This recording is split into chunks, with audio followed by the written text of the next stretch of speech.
ಕಿವಿಮಾತು ಕಿಚನ್ಗೆ ತಮ್ಮೆಲ್ಲರಿಗೂ ಸ್ವಾಗತ. ಇಂದಿನ ವಿಡಿಯೋದಲ್ಲಿ ಜೋಳದ ಹಿಟ್ಟಿನ ದೋಸೆ ಮಾಡುವ ವಿಧಾನವನ್ನು ತಿಳಿದುಕೊಳ್ಳೋಣ. ಅರ್ಧ ಕಪ್ ಕಡಲೆಬೇಳೆ ತಗೊಂಡೆ ನೋಡ್ರಿ, ಅರ್ಧ ಕಪ್ ಉದ್ದಿನಬೇಳೆ ತಗೊಂಡೇನಿ,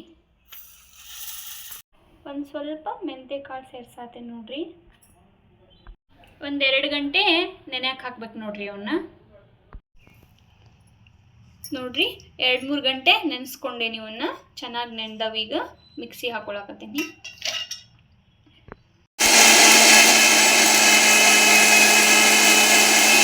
ನೋಡ್ರಿ ನುಣ್ಣಗ ರುಬ್ಕೊಂಡೈತಿ. ಈಗ ಅದನ್ನ ಒಂದು ಇದಕ್ಕೆ ತಕ್ಕೋಬೇಕು ನೋಡ್ರಿ.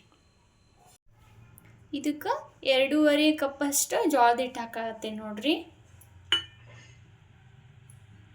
ಜೋಳದ ಹಿಟ್ಟು ಸೇರಿಸಿ ಚಂದಾಗ ಕಲಿಸ್ಕೋಬೇಕು ನೋಡ್ರಿ. ಅದನ್ನ ಸ್ವಲ್ಪ ನೀರು ಹಾಕಿ ನೋಡ್ರಿ.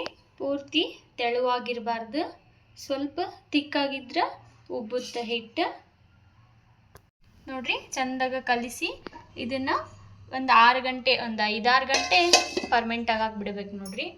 ಇಟ್ಕೊಂಡಿರ್ತೇವಲ್ಲ ಹಿಟ್ಟಿಗೆ ಉಪ್ಪು ಸೇರ್ಸಾತೇನೆ ನೋಡ್ರಿ, ರುಚಿಗೆ ತಕ್ಕಷ್ಟು.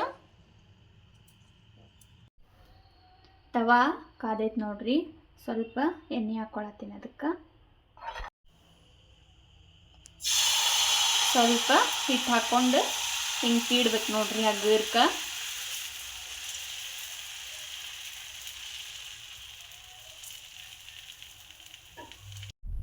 ತೆಳ್ಳಗ ಹಾಕೋಬೇಕು ನೋಡ್ರಿ, ಅಂದ್ರೆ ಫುಲ್ ಹಿಂಗೆ ಕೆಂಪಗೆ ಬರ್ತೈತೆ ದೋಸೆ.